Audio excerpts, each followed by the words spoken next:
दोस्तों, आज की इस खास चर्चा में सीधे मुद्दे पर आते हैं। आज हम 15वीं सदी के महान रहस्यवादी कवि कबीरदास जी की उस गहराई को एक्सप्लोर करने वाले हैं जिसे शायद कभी किताबों में बस ऊपर ऊपर से पढ़ा गया था। हम उनके उन मशहूर दोहों को डिकोड करेंगे जिन्हें साखी कहा जाता है। असल में ये सिर्फ कविताएं नहीं हैं, ये स्पिरिचुअल ज्ञान और जिंदगी के कड़वे सच को समझने का एकदम क्लियर रोड मैप है। तो चलिए बिना किसी देरी के कबीरदास जी के इस बेहतरीन सफर पर निकलते हैं। तो चर्चा शुरू करते हैं एक ऐसे अल्टीमेट दार्शनिक सवाल से जो सच में दिमाग घुमा देता है। जरा सोचिए, अगर गुरु यानी एक टीचर और खुद ईश्वर दोनों अचानक एक साथ आकर खड़े हो जाएं, तो सबसे पहले किसके पांव छूने चाहिए? है ना कमाल का डिलेमा।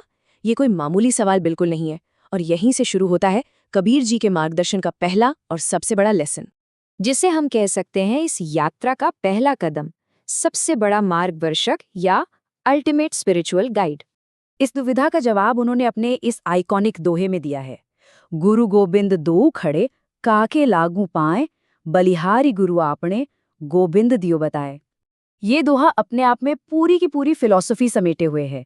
अब इसे ध्यान से समझते हैं। एक तरफ गुरु हैं और दूसरी तरफ खुद गोबिंद यानी ईश्वर। कबीरदास जी एकदम क्लियर कहते हैं कि सबसे पहले गुरु के आगे ही सिर झुकाया जाना चाहिए। पर क्यों?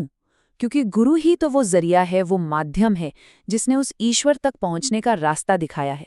अगर एक गुरु का शुरुआती मार्गदर्शन ना मिले तो इंसान अज्ञान के अंधेरे में ही भटकता रहेगा और कभी उस सुप्रीम पावर को पहचान ही नहीं पाएगा। तो यहाँ से सबसे अहम टेकअवे क्या मिलता है? यही कि किसी भी बड़ी यात्रा के लिए एक सही गाइड का होना बेसिक रिक्वायरमेंट है, प्री रेक्विजिट है। चाहे वो सांसारिक शिक्षा हो या फिर स्पिरिचुअलिटी का गहरा रास्ता, एक सच्चा टीचर ही वो दरवाजा है जहां से होकर हायर अंडरस्टैंडिंग की शुरुआत होती है। अब आते हैं इस रोड मैप के दूसरे कदम पर, अंदर का फालतू बोझ उतारना, यानी शेडिंग द बैगेज।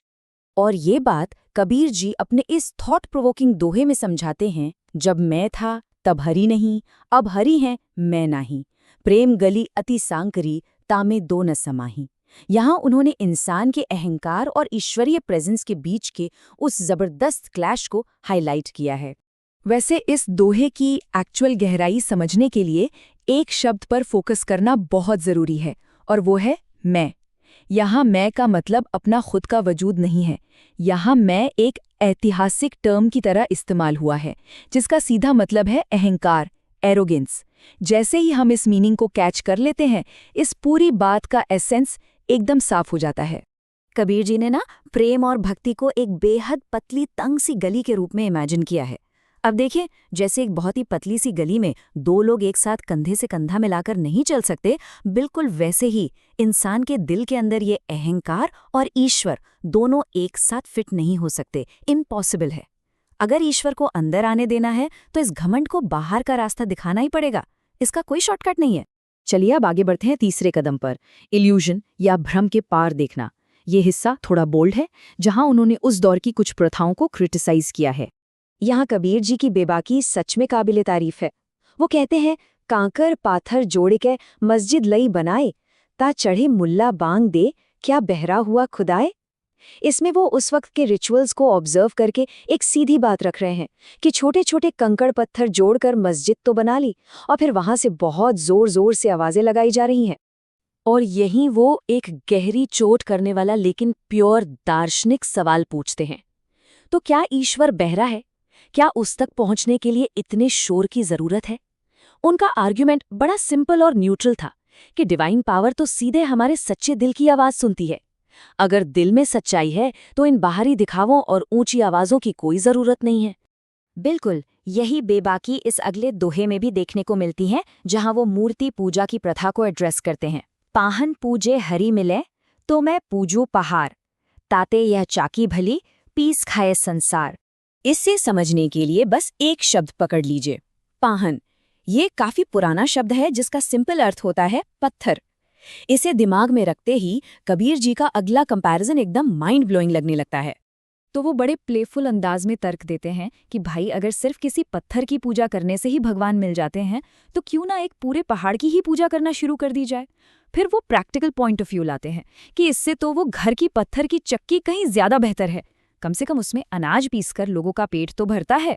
वो एसेंशियली प्रैक्टिकल वैल्यू को सिंबॉलिक रिचुअल से ऊपर रख रहे थे। है ना कमाल का पॉइंट? खैर, अब आते हैं सफर के आखिरी और चौथे कदम पर, अनंत की पहचान, उस इन्फिनिट स्केल को समझना।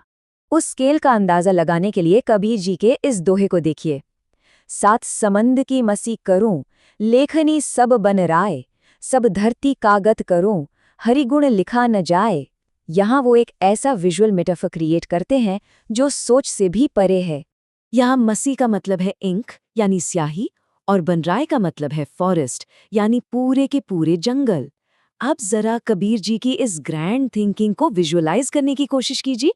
वो कहते हैं, सोचिए कि अगर इस पूरी दुनिया के सातों समुद्रों को स्याही में बदल दिया जाए, दुनिया के जितने भी जंगल हैं उनके सारे पेड़ों को काटकर उनकी कलमें यानी पेन्स बना दी जाएं, और इस पूरे की पूरी धरती को एक जायंट पेपर की तरह इस्तेमाल किया जाए, इस स्केल का तो हम अंदाजा भी नहीं लगा सकते।